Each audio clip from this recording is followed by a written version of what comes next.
Hello, buddy, and welcome to another great edition of Slammin' Saturday Night. I'm your host, Jamin John Caldwell, and it has been over a month since I last done an episode of Slammin' Saturday Night. I want to apologize for that. Got a lot to talk about on this episode of Slammin' Saturday Night. We're going to be talking about some news regarding the Strowman versus Lesnar match. Also going to be talking about Shelton Benjamin and how he spoke out about the end of his first WWE run on the Edge and Christian podcast. Also going to be talking about Charlotte discussing Ric Flair's health issues. Going to be talking about Goldberg possibly coming back to the WWE. And also going to be making my predictions on No Mercy coming up tomorrow. Want to get this out to everybody. If you have any wrestling related questions, comments, or concerns, leave them down below in the comments and I will answer them as soon as I'm done making my predictions for No Mercy. First off, want to get to some breaking news. I was informed of this earlier today. According to Ryan Satin of ProWrestlingSheet.com, Jeff Hardy is currently dealing with a bad shoulder injury and might need to have surgery. Jeff did not compete at the WWE Live event on Friday night in Sacramento, California, and Matt Hardy ended up wrestling against Carl Anderson in a singles match. At this time, it's unknown when the injury occurred. So, really bad news to hear about Jeff Hardy. You know, I really hate that, and I was really interested in seeing the Woken Hardys, you know, coming up here in a couple of weeks, but looks like that's probably more than likely going to be pushed back for a little bit due to that injury. So wish Jeff Hardy the best, and you know, get well soon. You know, he's one of my favorites, and one of my best friend's favorites as well, Cody White. Big shout out to him. Also, on a lighter note, former WWE Tag Team NMN, Johnny Nitro and Joey Mercury, reunited at Friday night's All Pro Wrestling event in Daly City, California. So that's good. One of the most dominant tag teams in WWE history, especially on SmackDown, and one of my all-time favorites, MNM, one of my all-time favorites in the WWE reuniting.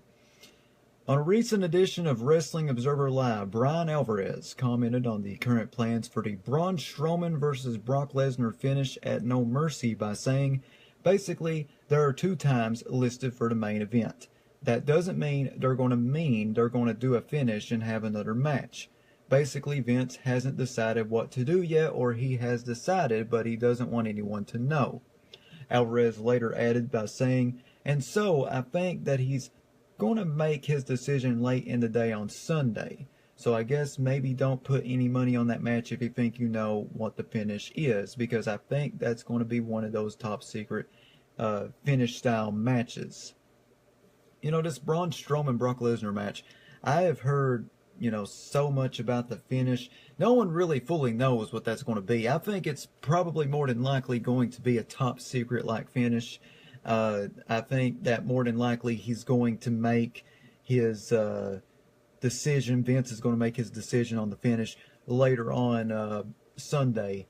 But I've heard everything from Strowman's supposed to win the championship to Lesnar's supposed to win the championship to it's supposed to be a double DQ. It's supposed to be a double count out. I mean, it's just crazy. There's just been so much talk about that finish, and honestly, I don't think anyone fully knows what's going to happen there. I'd say more than likely we'll have to wait till Sunday, because I think, you know, that Vince McMahon will probably say, oh, well, we're going to have this finish, and then like probably a couple of minutes before the main event happens, there's going to be a different finish.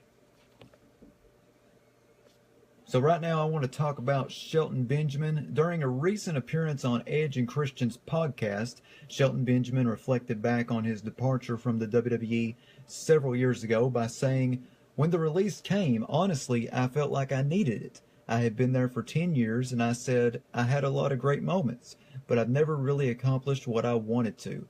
Obviously, being WWE champ, and there's a whole lot of things every superstar should aspire to be. Being the champ, being a WWE champion is one of them. If you're not there to be champ, then quit the pro wrestling business. I had a lot of wonderful experiences, but I had a lot of frustrating experiences too. So by the time my release came, it was almost mutual. Like, I felt I had been spinning my tires. Like, wow, I admit I was getting complacent. And I remember back when Shelton Benjamin was, he was, before he got released, he was the gold standard, I think is what he was. He had the mid 2000s, early 2000s, like button up shirts, and he was still great. I mean, he really was. But a lot of people at that time was saying, "Oh, well, he's probably going to get released," and I'm like, back then I was just thinking to myself, "Well, they're crazy to release him," and then they ended up doing it. So it was a long time before we seen Shelton Benjamin back in WWE. He also commented on meeting Shinsuke Nakamura in New Japan Pro Wrestling by saying, "It's weird to be the foreign guy in the locker room.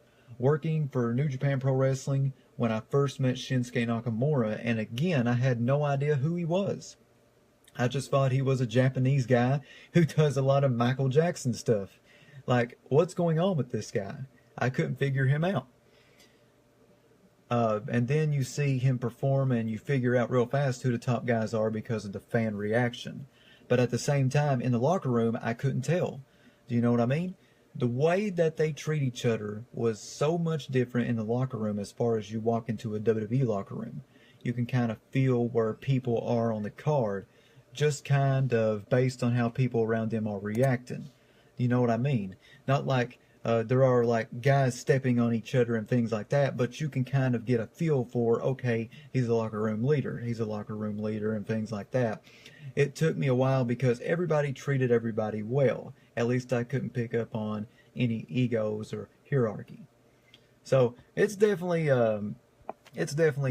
really a different. That's true. It's a different feeling for different places. When you go on the indies and you see, how it is in the locker room, and you compare it to like the WWE, it's super different. You really get a flavor for every company when you step in that locker room, whether it be in Japan, whether it be at an indie show or the WWE or GFW. There's always a different flavor when it comes to that and the people that you work for. Want to give a big shout out to Busted Open Radio for passing this along. Charlotte Flair was on Busted Open yesterday to promote her new book with Ric Flair, Second Nature, which you can buy on www.shop.com. They didn't pay me to say that, by the way. Below are some highlights from this interview. Charlotte went into detail about her father's recent health scare, confirming that she was told that he was not going to make it and that she needed to come pay her respect. She also states that she took more time off from the WWE this time around than when her brother Reed passed away. She says that Triple H checked in on her at least 10 times a day during the ordeal. When asked if she thinks that her father will commit to making the changes in his life that he needs to, she says, "I think he has to." And I remember that day very well whenever that happened, when Ric Flair got put in the hospital and was in ICU. A very, very scary time.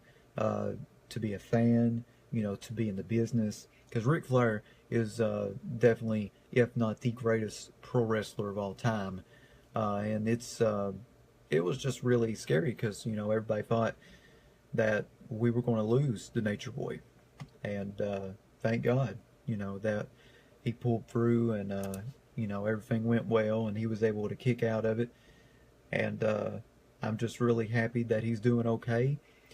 After that near-death experience, and I hope that he's able to get off alcohol. I know Hulk Hogan just recently stopped being an alcoholic, so I think honestly that would be the best thing for Rick. And he had a lot of stuff taken out. His organs was failing and stuff. So I think honestly that I think Rick will make those choices, and I think he will take alcohol out of his system and out of his life. During an interview with WWE.com, Goldberg was asked about a possible return to the company by saying, "Hey man, never say never. Stranger things have happened. I did sit around for 13 years and then suddenly appear back in the ring. Let's just say it ain't going to take nearly the effort to get me ready again that it did last time, so I'll see you on the rebound for damn sure." Goldberg also commented on the 20th anniversary of his debut on WCW Nitro by saying, "I'm friggin' old, dude. Like I said, I'm one of the luckiest guys in the world to be able to look back 20 years ago today when I have a beautiful wife and a beautiful son and be able to share some memories with them in real life looking back on it. I'm one of the luckiest guys in the world. I couldn't have done it without every single wrestler, coach, promoter, and the fans. It's one thing that people have always got to understand about me. I'm very appreciative of my position, and I worked my ass off to get here." So, really happy to hear that about Goldberg. I really am, you know. I mean, it's good that he's definitely different than what he was 20 years ago. And I think, honestly, what it was that caused him to pretty much come back to WWE was where they, 2K Games had something to do with that, making him the pre-order as well. I think 2K Games done a very good job of bringing him back along with the WWE. So it'll be a while before we see him back if he does make a return. But yeah, I don't really think he needs to come back at any time. He had a pretty good run right there, and I would honestly, I think it's I think it's time for him to really retire. Actually, WWE just announced this today. Yesterday, excuse me, that the Apollo Crews Elias Sampson for the No Mercy Kickoff show will be happening tomorrow. So you got Titus Brand taking on Elias. And I think I'm going to walk with Elias on that one. I think Elias Sampson will win that one. I'm a really big fan of Elias Sampson. He's just a great heel. He just has to go out there and play his guitar and sing a little bit, and the whole crowd boos him, So I think Elias is going to win that one right there.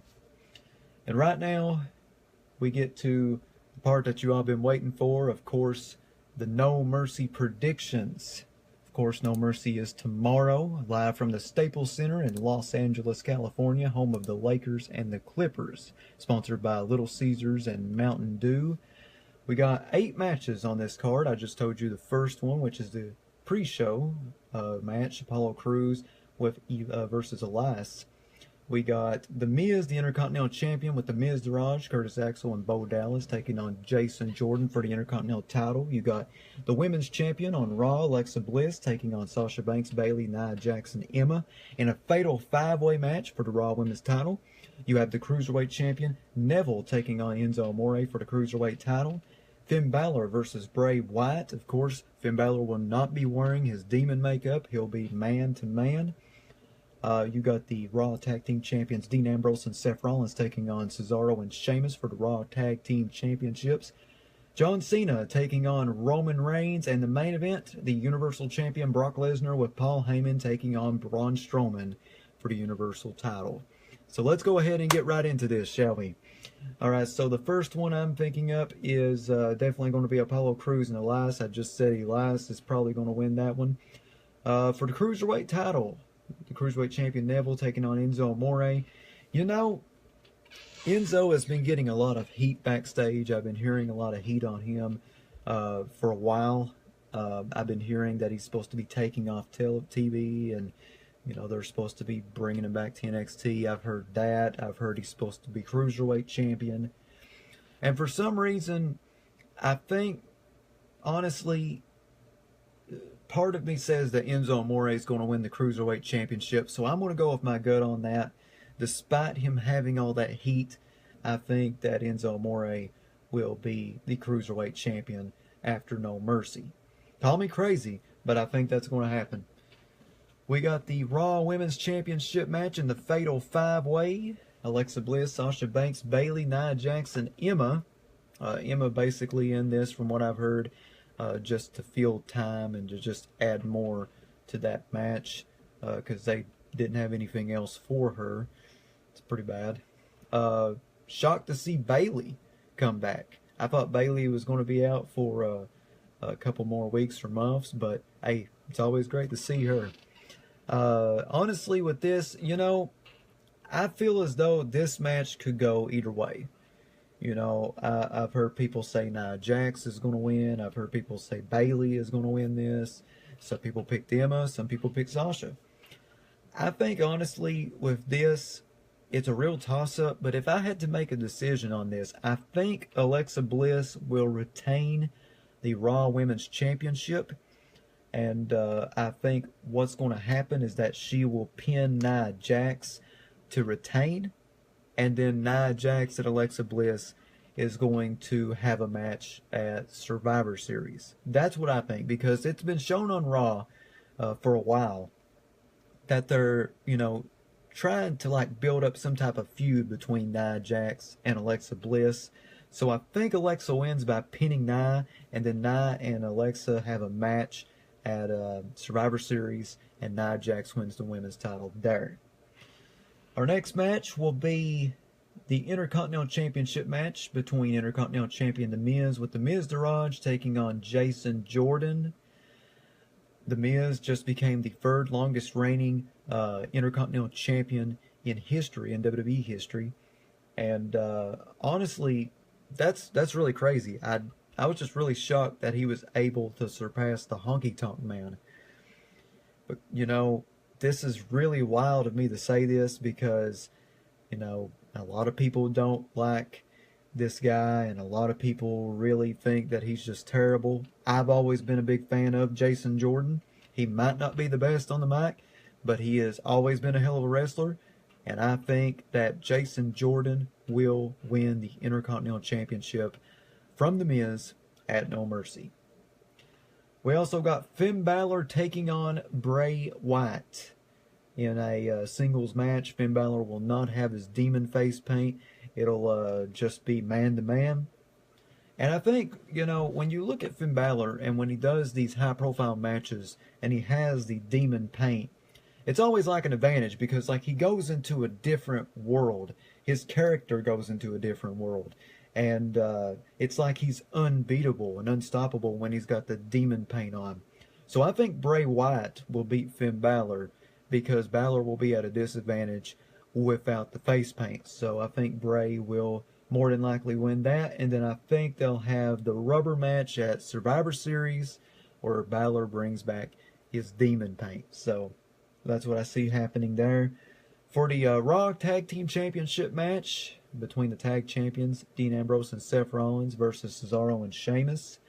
Honestly, I don't see Cesaro and Sheamus winning these titles back. I think Ambrose and Rollins will be the tag champs all the way up until WrestleMania. So I think Ambrose and Rollins will retain. As for John Cena and Roman Reigns, man oh man, one of the biggest matches, and a lot of people consider it probably the biggest match on the card. A lot of people has been hyped up for this match. They've done the promos for this match so perfectly. Everything was so great about this. John Cena delivered promo of the year against Roman Reigns back in August. And they have really just done a great job of promoting this matchup. A lot of people got John Cena winning this. They think that Roman Reigns is going to be completely buried and he won't be anything else in the WWE. However, I think that's very wrong. Believe it or not, I have Roman Reigns winning against John Cena. I think John Cena will put over the young talent that is Reigns. And by beating John Cena, Roman Reigns will be even more hated by the fans and he will get more heat. That's what I see happening. Roman Reigns beating John Cena.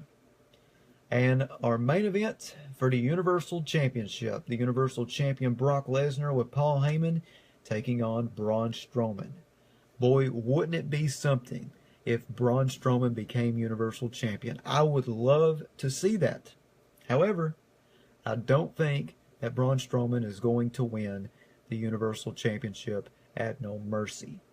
I think, honestly, that this matchup will end up being a double countout. That's what I see happening. I think they'll just beat the hell out of each other so bad that they're just laying out there and it's a double countout. And plus, I just got a feeling that Brock Lesnar is going to be Universal Champion until WrestleMania. I know a lot of people are saying, oh, well, he's supposed to be leaving the company this time and Braun Strowman's supposed to be winning it.